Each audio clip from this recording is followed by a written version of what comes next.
శాసనసభ్యులు గారైనటువంటి చింతకుంటి విజయరమణారావు గారు మన పిలుపు మేరకు అక్కడ ఎంతో మంది ఉన్నప్పటికీ స్వామివారిని ఒకసారి పూజ చూసుకోవాలనే ఆకాంక్షతో మన గుడికి వచ్చినందుకు గుడికి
మన ప్రజా బంధువు మన అన్న ఈరోజు మరి శాసనసభ్యునిగా మీ అందరి ఆశీర్వాదంతో ఆ అయ్యప్ప కరుణా కటాక్షంతో మరి పెద్ద ఎత్తున మీ అందరూ మద్దతు ఇచ్చి ఈరోజు మీ అయ్యప్ప మాలా ద్వారా ధరించిన అయ్యప్ప స్వామి ప్రజా బంధువు. ఎందుకంటే ప్రజల కష్టాల్లో నిమగ్నమైనటువంటి వ్యక్తి ఈరోజు మరి గుడికి రావడం చాలా సంతోషం.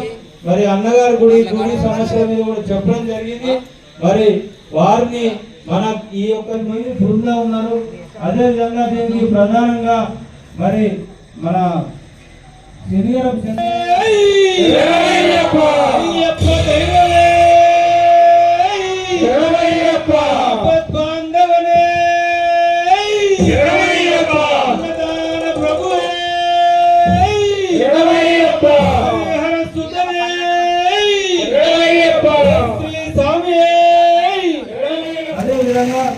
ఇక్కడ నాగుల కుమారస్వామి గారు దీనికి పెద్ద ఎత్తున కూడా విరాళం అందించారు.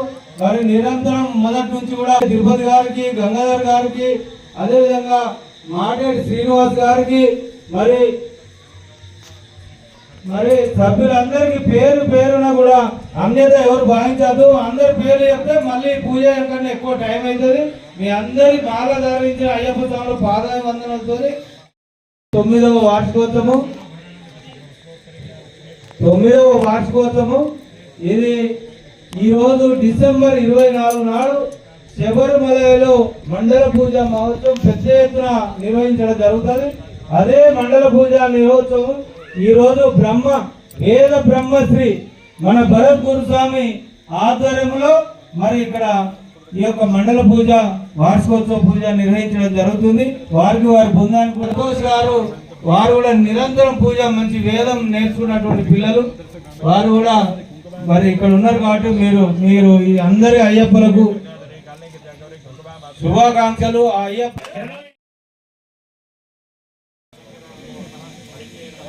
కార్యక్రమంతో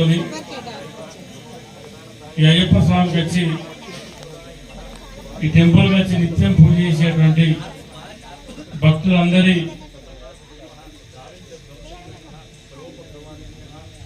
వారు చేసేటువంటి పూజతోని సుల్తానాబాద్ పట్టణ ప్రజలందరూ కూడా మంచి జరగాలని చెప్పి అందరికీ మంచి ఐశ్వర్యాన్ని మంచి ఆరోగ్యాన్ని ఇవ్వాలని చెప్పి ఆ అయ్యప్పను కోరుకుంటూ మన అన్నయ్య గౌడ్ గారు ఇంతకుముందు మీదికి వెళ్తే ఇప్పుడు నాకు అన్నయ్య గిచ్చేయాలి గచ్చేయాలని మరి మేము ఎమ్మెల్యే ఎన్నికల కన్నా ముందే సంవత్సరం దగ్గరికి వచ్చింది. మన పుస్తకాలయం ఉందిగా పోలీస్ స్టేషన్ పక్కపండి వేణుగోపాల్ పుస్తకాలయమే కాదు వేణుగోపాల స్వామి టెంపుల్ మొత్తం బండేయాలన్నా అని చెప్పిండు. ఆ ముచ్చట మళ్ళీ ఆశ్చర్యం నాకు ఇవ్వాలి. ఇప్పుడు ఇది చెప్తే నాకు అది వచ్చింది కాబట్టి ఫస్ట్ దాని పని మొదలు పెడదాం. ఆ ఫ్లోరింగ్ బండ వలిసినాక మళ్ళీ ఇక్కడే కావాలో తప్పకుండా నా వంతు సహాయ సహకారాలు ఉంటాయి. దీనికి కూడా తప్పకుండా చేద్దామని చెప్పి తెలియజేసుకుంటూ మళ్ళీ ఈ మధ్యనే అది కూడా ఉత్సవాలు అంటే మన వేణుగోపాల స్వామి టెంపుల్ బ్రహ్మోత్సవాలు ఎప్పుడున్నాయి మన నెక్స్ట్ మంత్ అంటే రేపు ఎల్లుండి ఒకసారి మనం కలిస్తే దానికి ఎన్ని ఫీట్ల బండ అయితే ఒకసారి కొలిపి 15,000 15,000 ఫీట్లు అంటే ఏంటది గుడి మొత్తమా 15,000 ఫీట్లు అంటే 1,500 ఫీట్లు అని చెప్తానే సరే అయినా పర్వాలేదు ప్రయత్నం చేద్దాం. ఎందుకంటే మనం గుళ్ళే ఉంది అనుకున్నాం కాబట్టి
అభిషేకం చేతమురారండి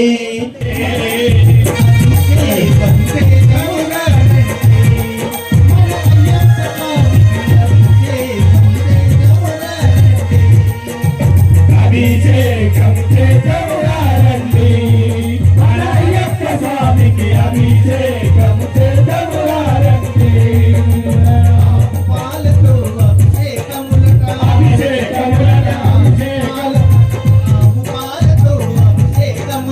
అభిషేకం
ముందన్నారు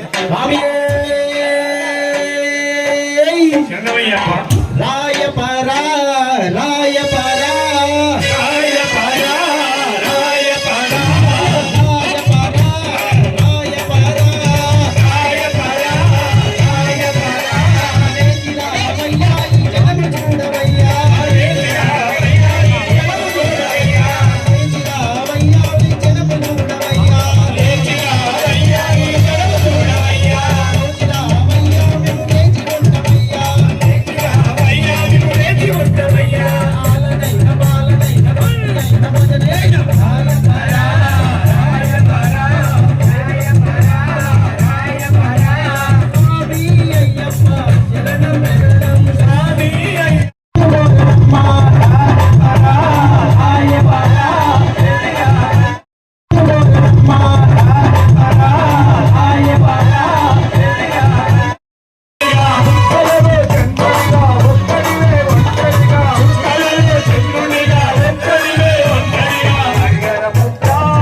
సంక్రాంతి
స్వామి సవారి కచ్చడం నేను పెట్టనా శబరిమలైకే పోయి వదనా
ఎక్కడ చూసినా నీవే అయ్యప్ప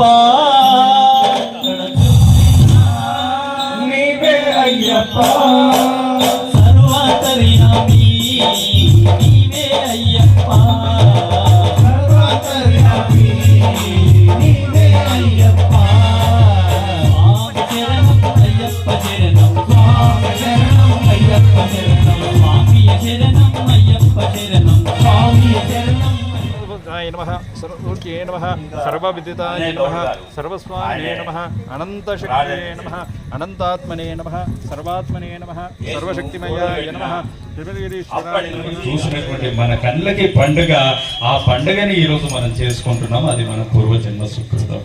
అంతేకాని ఇవాళ మనకి వాచ్ ఉంది, వాచ్ ముళ్ళు తిరిగింది కదా అని కాదు. వాచ్ ముళ్ళు కంటే కూడా తిరగాల్సింది మన దశ, మన భవిష్యత్తు. ఆ భవిష్యత్తు ఆధారపడి ఉన్నటువంటిది ఆయన మీద. కాబట్టి ఖచ్చితంగా దానికోసం అంతేనా కదా.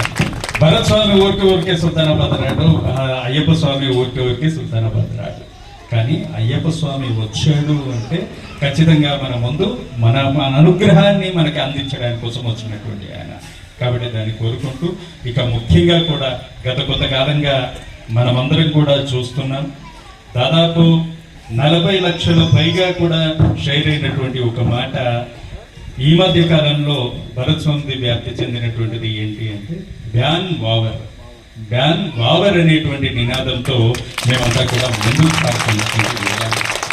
ఎందుకోసం వావర్ని మేము బ్యాన్ చేయమంటున్నాం, అసలు వావరికి అయ్యప్ప చరిత్రకి ఏదైనా సంబంధం ఉందా అనేటువంటి దాన్ని ప్రత్యేకంగా తీసుకొని ముందుకు వెళ్తున్నటువంటి తరుణంలో అసలు అయ్యప్ప స్వామి నిజమైనటువంటి చరిత్రని ప్రచారం చేస్తూ ముందుకు వెళ్తున్నాం. ముఖ్యంగా కూడా అయ్యప్ప స్వామి ఆలయాన్ని మనం చూస్తున్నాం. కన్యస్వాముల విషయాన్ని పక్కన పెడితే గతం నుంచి వస్తున్నటువంటి స్వాములందరికీ కూడా తెలిసిన మాట ఏంటి అంటే అయ్యప్ప స్వామి ఆలయం ఎవరు కట్టారయ్యా అంటే పందలరాజు ఆలయం కడితే ఆలయాన్ని ప్రతిష్టాపన చేసి ఆ 18వ స్థాపించినటువంటిది పరశురాముడు. అవును కదా. మరి పరశురాముడు ఏ కాలానికి చెందినటువంటి వాడు ఒక్కసారి ఆలోచన చేయండి. త్రేతాయుగ కాలంలో పరశురాముడు ఈ భూమి పైన మనకి అవతరించినటువంటి సందర్భం. అంటే అయ్యప్ప స్వామి త్రేతాయుగానికి చెందినటువంటి ధర్మశాస్త్రగా మనందరికీ కూడా తెలిసిందే. మరి త్రేతాయుగంలో ఎక్కడా కూడా ఆ వావర్ అనేటువంటి పేరుతో కానీ ఇస్లాం అనేటువంటి మతం కానీ లేదు. కాబట్టి అయ్యప్ప చరిత్రలో వావర్ అనేటువంటి గాథని కల్పిత గాథగా కూడా చెప్పబడినటువంటిది. అందుకే మనం శబరిమల వెళ్ళేటువంటి యాత్రలో ఎరిమేలిపేటలో ఉన్నటువంటి ఆ వావరు మసీదుని దర్శించాల్సినటువంటి అవసరమే లేదు. అసలు దర్శించకపోతే మనకు వచ్చేటువంటి పాపం ఎలాంటిది కూడా లేదు. ఎందుకోసం అంటే అయ్యప్ప చరిత్రను మనం చెప్పుకున్నాం. త్రేతాయుగంలో ఉన్నటువంటి అయ్యప్ప. మరి మన ప్రొద్దున లేవగానే ప్రతిరోజు షణ్ముఘోష చదువుతాం. షణ్ముఘోషలో వావరు స్వామి శరణమయ్యప్ప అనేటువంటి పదం వస్తుంది. ఎక్కడి నుంచి వచ్చింది అంటే ఆ షణ్ముఘోష మనం రాసుకున్నటువంటిది, మనం పెట్టుకున్నటువంటిది, మనం ప్రింట్ చేసుకున్నటువంటి పుస్తకాలు. దాంట్లో నుంచి ఆ పదాన్ని తొలగించేసేయమని చెప్పేసి ప్రతి ఒక్క అయ్యప్పకి విజ్ఞప్తి చేస్తూనే ఇంకొక మాట ఉంది.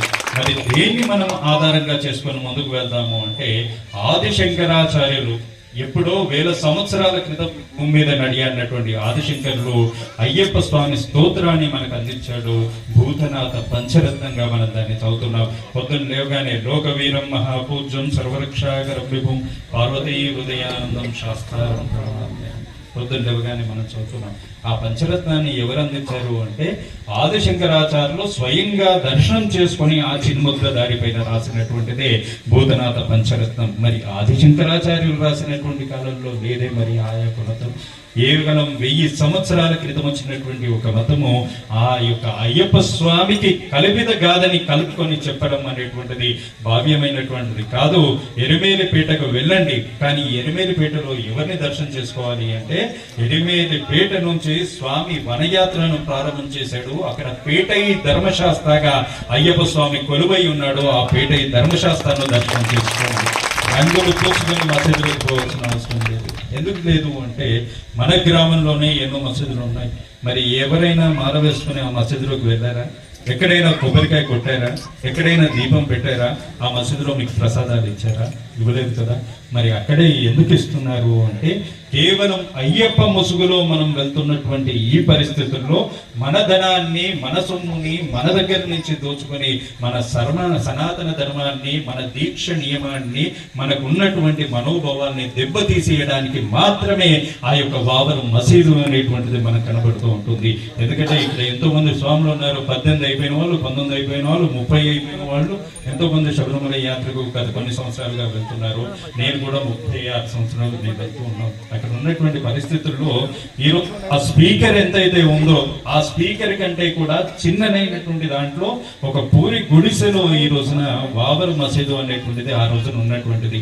మరి ఈ రోజు ఎలా ఉంది అంటే ఇస్లాం దేశాల్లో కూడా కనబడినంత పెద్దగా జామా మసీదు నిర్మించినటువంటి మసీదు ఇవాళ అక్కడ ఎరిమేల్లో నిర్మాణం అయింది. మరి ఎవరి ద్వారా నిర్మాణం అయింది అంటే కేవలం మనమిచ్చినటువంటి సొమ్ము ద్వారా నిర్మాణం అయింది. మరి శబరిమల ఆలయం అక్కడ అభివృద్ధి చెందిందా? మరి ఆ స్థాయిలో అంటే జరగలేదు. ఎందుకంటే మన హిందువుల మీద దేవాదాయ ధర్మాదాయ శాఖ అనేటువంటిది మనకు ఒకటి ఉంది. మన ఖర్చు లెక్కలు మనం చూపించాల్సినటువంటి అవసరం ఉంది. కానీ వాళ్ళకి ఎక్కడా కూడా దేవాదాయ శాఖ లేదు, ధర్మాదాయ శాఖ లేదు. వచ్చిన ఆదాయ శాఖ భోజన శాఖ మాత్రమే ఉంది. ఆ భోజనం చేసేటువంటి వ్యవస్థ వాళ్ళు. మరి ఎందుకోసం మనం శబరిమల వెళ్ళాలి అంటే అయ్యప్పని దర్శనం చేసుకోవడం కోసం వెళ్ళాలి. అయ్యప్పని దర్శనం చేసుకుంటే ఏమొస్తుంది అంటే మనం చూస్తున్నాం శబరిమల యాత్ర అంతా కూడా చేస్తుంటే కనీసం మనకి ఎక్కడా కూడా ఉచితంగా మంచినీళ్ళు ఇచ్చేవాడు ఉండడు, ఎక్కడా ప్రసాదం పెట్టేవాడు ఉండడు. మరి నేమో తీసుకుపోయి బాబర్ మసీద్ని అంత పెద్దగా కట్టారు. మరి అక్కడికి రావడం తగ్గింది అనగానే వెంటనే ఏం చేశారు, శబరిమలలో పడి పక్కనే ఇంకో కొత్త దర్గాని ఏర్పాటు చేశారు. ఇంతకుముందు పోయినప్పుడు ఎవరైనా చూసిరా శబరిమలలో దర్గాని? మరి ఇప్పుడు వచ్చింది కదా. ఎక్కడి నుంచి వచ్చింది? మళ్ళీ కొత్తగా ఇక్కడ ఆదాయం తగ్గింది, మళ్ళీ అక్కడ ఆదాయం పెంచుకోవడం కోసం మళ్ళీ అక్కడ ఒక దర్గాని ఏర్పాటు చేశారు. మరి వాళ్ళకి బుద్ధి రావాలంటే మనం ఏం చెయ్యాలి? సనాతన ధర్మాన్ని ఇవాళ కొల్లగొడుతున్నటువంటి ఆ కేరళ ప్రభుత్వ అధికారులకి బుద్ధి రావాలి అంటే మనం ఒక పని చెయ్యాలి. ఆ పని ఏంటి అంటే మనం అందరం కూడా ఇరుముడి కట్టుకొని శబరిమల వెళ్ళాలి. శబరిమల వెళ్ళి శబరిమల హుండీలో ₹1 కూడా వేయకూడదు. ఎందుకు వేయకూడదు? అక్కడ మన అభివృద్ధి ఏం జరగలేదు. ఇందాక చెప్పినట్టుగా ఉచితంగా మన స్వాములు ఎంతో మంది ముందుకు వస్తున్నారు. శబరిమల కొండ మీద అన్నదానం చేస్తాను అంటే కోర్టు కేసులు పెట్టి అన్నదానాన్ని ఆపించినటువంటి రోజులు ఉన్నాయి. స్వాములకి కనీస భిక్ష, నిద్ర, వసతి కూడా దొరకలేనటువంటి పరిస్థితి, దుర్భిక్షమైనటువంటి పరిస్థితి శబరిమలలో ఉంది. మరి వాటన్నిటినీ పక్కన పెడితే మరి అక్కడ ఏం చేస్తున్నారు అంటే అరవాన్న పాయసాన్ని తీసుకుపోయి ఒక ముస్లిం సంస్థకి అప్పచెప్పారు టెండరింగ్. ఇవాళ అది దేంతో వస్తుంది? ఇప్పటి వరకే కూడా ఇండియాకి బ్రాండ్ అంబాసిడర్ మార్క్ ఏంది ఎవరైనా అడిగితే ISI మార్క్ బ్రాండ్ అంబాసిడర్. మనం ఒక పంపు సెట్ కొన్నా చివరికి మన బండి మీద పోతుంటే పోలీస్ ఆయన బండి ఆపి నీ హెల్మెట్ కి ISI మార్క్ ఉందా లేదా అని చెప్పి చూసి మనకి ఇచ్చేటువంటి పరిస్థితి. మరి శబరిమల అయ్యప్ప ప్రసాదం దేంతో వస్తుంది ఇప్పుడు అంటే హలాల్ మార్కుతో వస్తుంది. హలాల్ అనేటువంటిది మనకు సంబంధించిందా? మనకు కావలసినటువంటిదా? అవసరం లేదు. సో అరవాన ప్రసాదం అక్కడికి పోయింది. ఇకపోతే ఎన్నో సంవత్సరాలుగా కూడా మనకు ఉన్నటువంటి మనోభావాల్లో ప్రధానమైనటువంటి శబరిమల ఆలయంలో మహిళల ప్రవేశం. మనం మన ఇంట్లో ఉన్నటువంటి మహిళని మన పూజా రూమ్లోకి రమ్మని అక్కడ కూర్చోబెట్టుకొని అయ్యప్ప స్వామి దగ్గరికి రానిచ్చేటువంటి పరిస్థితి లేదు. మరి ఏకంగా శబరిమల కొండ మీదకి మహిళల్ని ప్రవేశం చేయడానికి ఆ ప్రభుత్వం అనుమతించడానికి సుప్రీంకోర్టుకు లేఖ రాసింది. మాకు ఎలాంటి అభ్యంతరం లేదు అని. వాడికి ఎందుకు అభ్యంతరం ఉంటుంది? దెబ్బతినేవి మన మనోభావాలు, పోయేది మన అయ్యప్ప స్వామి మనం నమ్ముకున్నటువంటి పరిస్థితి. కాబట్టి శబరిమల అయ్యప్ప ఆచారంలో అక్కడ జరుగుతున్నటువంటి వ్యవహారంలో ప్రతి ఒక్కటి కూడా అయ్యప్ప స్వాముల యొక్క నియమ నిబంధనలకి వ్యతిరేకంగానే జరుగుతుంది. కాబట్టి ప్రతి ఒక్కరూ శబరిమల వెళ్ళండి, ప్రతి ఒక్కరూ అయ్యప్పని దర్శనం చేసుకోండి. మీ కాళ్ళు మొక్కి మీ ఇరుముడి ద్వారా ఇచ్చినాయో లేకపోతే మీకు భిక్ష కోసం వచ్చినాయో నేను శబరిమల అయ్యప్ప వేస్తానని చెప్పి మనసులో సంకల్పం చేసుకుని తీసుకుపోయిన డబ్బులు ఏవైనా అయ్యప్పకి అక్కడ చూపించండి. కానీ తీసుకొచ్చి మీ స్థానికంగా ఉన్నటువంటి ఆలయాల్లో వేసుకోండి, స్థానికంగా ఉన్న ఆలయాల్లో. ఎందుకోసం చెప్తున్నాము అంటే అక్కడ ఆదాయం తగ్గినప్పుడు మాత్రమే శబరిమల అయ్యప్పల గురించి ఆలోచిస్తుంది కేరళ ప్రభుత్వం. ఆ కేరళ ప్రభుత్వానికి బుద్ధి రావాలంటే ఈ రోజునే మనకు మార్పు కావాలి.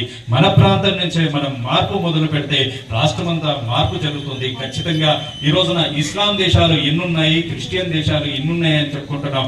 ఖచ్చితంగా హిందూ దేశంగా భారతదేశాన్ని నిలబడు.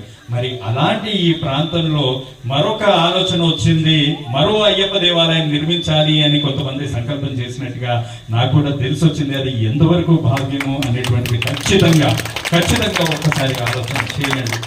ఒక మనిషికి ఒకటే ప్రాణం, రెండో ప్రాణం అనేటువంటిది ఉండదు. మన ప్రాణం మన సుల్తానాబాద్ అయ్యప్ప. ఆయన మనకు ధర్మశాస్త్రగా మణికంఠుడిగా ఇక్కడ ఉన్నాడు. ఆయనను కాదని ఇక్కడ గనక రెండో ఆలయం నిర్మిస్తే మనకి ఉన్నటువంటి ప్రాణాన్ని వదులుకొని ప్రైవేట్ గా మనం లేని ప్రాణం కోసం వెంటిలేటర్ మీద ఉన్నటువంటి గాలిని తెచ్చుకునేటువంటి ప్రయత్నాన్ని చేసినట్టే అవుతుంది. కాబట్టి అది ఎప్పుడైనా ఆరిపోయే అవకాశం ఉంటుంది. కాబట్టి ఒకటి అయ్యప్ప సాక్షాత్తుగా ఆయన శబరిమల అయ్యప్ప ఏ రకంగా ఉన్నాడో ఈ రోజు నాకు సుల్తానాబాద్ అయ్యప్ప కూడా అంతే సాక్ష్యం. ఎందుకోసం చెప్తున్నాను అంటే ఈ మాటని ఖచ్చితంగా నేను చెప్పుకోవాలి. గతంలో ఒకసారి సుల్తానాబాద్ లో అయ్యప్ప స్వామి పడిపూజ చేసి నేను హైదరాబాద్ వెళ్తున్నటువంటి సందర్భంలో భారీ యాక్సిడెంట్ జరిగింది నా కార్కి. వెనకాల నా అయ్యప్ప ఉన్నాడు, ముందు డ్రైవింగ్ చేస్తున్నటువంటి స్వామి. నేను ఎప్పుడు కూడా మీ అందరికీ తెలుసు సుల్తానాబాద్ వస్తే ఒంటరిగానే డ్రైవింగ్ చేసుకుంటూ వస్తా. కానీ ఆ సంవత్సరం విపరీతమైన అయ్యప్ప పడిపూజలు అయినాయని చెప్పి ఒక డ్రైవర్ని ఆ సంవత్సరమే పెట్టుకున్నాను. ఆ రోజే మొదటిది ఆ స్వామి హైదరాబాద్ చేరుకొని ఇంకొక 5 నిమిషాలు అయితే ఇంటికి వెళ్ళిపోతాం కనుక తీసుకుపోయి కార్ కింద పెట్టేసి డైరెక్ట్ గా కార్. చూసినటువంటి వాళ్ళందరూ కూడా ఒకటే అడిగారు, స్వామి ఈ యాక్సిడెంట్ లో ఎంతమంది చనిపోయారు అని చెప్పి అడిగినటువంటి వాళ్ళే. అంటే కార్ అంతా కూడా నుజ్జును చనిపోయింది, అక్కడ ఏమీ మిగలడానికి లేదు. వెనకాల డిక్కీలో ఉన్నటువంటి అయ్యప్ప ముందుకొచ్చి మా ముందు పడ్డాడే తప్ప మాకు కనీసం గీత కూడా జరగలేదు. అది కేవలం ఆయన. అది ఖచ్చితంగా మేము చెప్పగలుగుతాను. సుల్తానాబాద్ అయ్యప్పకి అంతటి పవర్ ఉంది. ఇవాళ నేను ఒక మాట చెప్తాను. ఇక్కడ మాల వేసుకొని మొదలు ప్రారంభం చేసినప్పుడు మహేంద్ర స్వామి, మన మురళీ స్వామి ఇట్లాంటి వాళ్ళు ఒక 10 మంది, ఆ తర్వాత ఎంఎన్ గురుస్వామి గారు వచ్చి పడిపూజ చేస్తుంది. ఆ తర్వాత ఎంతమంది అయ్యప్పలు అయ్యారు, ఎంతమంది వ్యవస్థ అయింది. ఇంత పదునెట్టాంబడి పెట్టి ఇంత ఆలయాన్ని చేసి స్వామి ఈ ఆలోచన ఎవరికైతే వచ్చిందో ఒక్క రిక్వెస్ట్ గా నేను, ఎందుకంటే మీ అందరి గురుస్వామిగా నేను మీ అందరికీ ఆజ్ఞ చేసేది ఒకటే, మీరు ఎక్కడైతే ఆ వ్యవస్థ కోసం కష్టపడతానంటున్నారో ఇంతమంది స్వాములు నివాసం ఉండడానికి ఈ చుట్టుపక్కల అంతా కూడా ఒక షెడ్ వేసి ఈ ఆలయాన్ని అభివృద్ధి చేయగలిగితే రేపు సమాజంలో 400 మంది అయ్యప్పలకి ఒకే చోట సన్నిధానం కల్పించినటువంటి వాళ్ళు అవుతాం. అలాంటి అద్భుతమైనటువంటి ఆలయంగా ఈ ఆలయాన్ని తీర్చుకోగలిగినటువంటి వాళ్ళం అవుతాం. కాబట్టి ఒకటే ఒక మాట స్వామి, అవసరమైతే మేము ఇంకొక మాట కూడా చెప్తాం. రేపు రాబోయే మునుముందు రోజుల్లో అయ్యప్ప స్వామి మండల పూజ ఎప్పుడు పెట్టినా కూడా సుల్తానాబాద్ కి ఉచితంగా వచ్చి మేము పడిపూజ చేసుకోవడానికి కూడా సర్వత్రా సిద్ధంగా మేము ఉన్నాం. ఎందుకంటే మా ప్రాణదాత అయ్యప్ప, మాకు ప్రాణదాత అయ్యప్ప. ఎందుకంటే మనం చెన్నభాషలో ఒక మాట చెప్తాం, శరణం అంటే మరణం లేదు, శరణం అంటే మరణం లేదు. ఎవరైతే మరణాన్ని వద్దు అని కోరుకుంటారో వాళ్ళు ఖచ్చితంగా ఆయన పాదాలు పట్టుకోండి, ఖచ్చితంగా ఆయన రక్షణిస్తాడు. ఈ రోజున ఆ పుణ్యఫలం అనేటువంటిది మనకి ఇక్కడ దక్కుతుంది. స్వామి శరణమయ్యప్ప, స్వామి శరణం, స్వామి మంగళదాయకనే. ఇన్ని రోజులు ఆలయానికి ఒక పూర్తి కమిటీ లేదు, ఇప్పుడు ఒక కమిటీ ఏర్పాటు చేయబడింది. నిజంగా ప్రతి ఒక్కటి కూడా అంతే ట్రాన్స్పరెంట్ గా అయ్యప్ప అభయహస్తం ద్వారా జరుగుతాయి అని చెప్పేసి నేను విశ్వసిస్తున్నా, మనందరం కూడా విశ్వసిస్తూ ఖచ్చితంగా అయ్యప్ప ఆలయాన్ని అభివృద్ధి పథంలో తీసుకువెళ్తాం. స్వామి శరణమయ్యప్ప, స్వామి శరణం, స్వామి శరణం. స్వామి యొక్క సన్నిధానం చిన్న పాట. శరణమయ్యప్ప, శరణమయ్యప్ప. மாமலை சபரியம் மணிகண்டன் சன்னிதானம் மாமரும் மதார்குலோ கிருணங்கிடும் சன்னிதானம் సన్నిధానం అయ్యప్ప సన్నిధానం, సన్నిధానం అయ్యప్ప సన్నిధానం, అయ్యప్ప సన్నిధానం, సన్నిధానం అయ్యప్ప సన్నిధానం. பூமகள் புதங்கின்றோ புதந்திரன் சன்னிதானம், பூமகள் புதங்கின்றோ ஐயப்பனே சன்னிதானம், சன்னிதானம் சபரிமலை மலையில்லே ஐயப்பனே சன்னிதானம், சுல்தானாபாத புரையில்லே மணிகண்டன் சன்னிதானம், சன்னிதானம் ஐயப்ப சன்னிதானம், சன்னிதானம் ஐயப்ப சன்னிதானம், சன்னிதானம் ஐயப்ப சன்னிதானம், சன்னிதானம் ஐயப்ப சன்னிதானம்,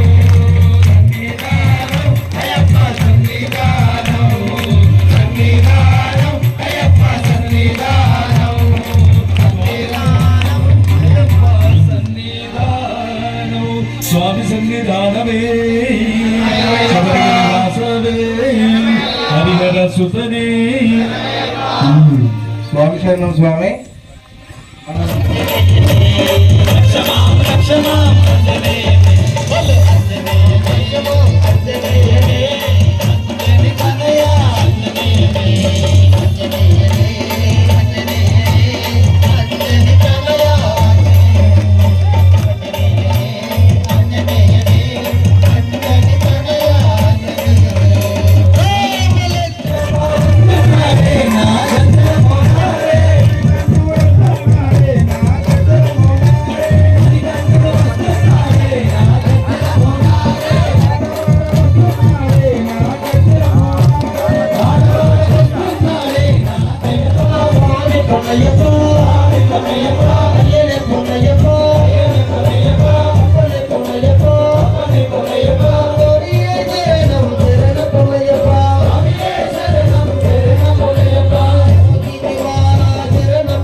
నిరాకార నిరంజన నీకు హారతి అయ్యప్ప స్వామి నీకు మంగళ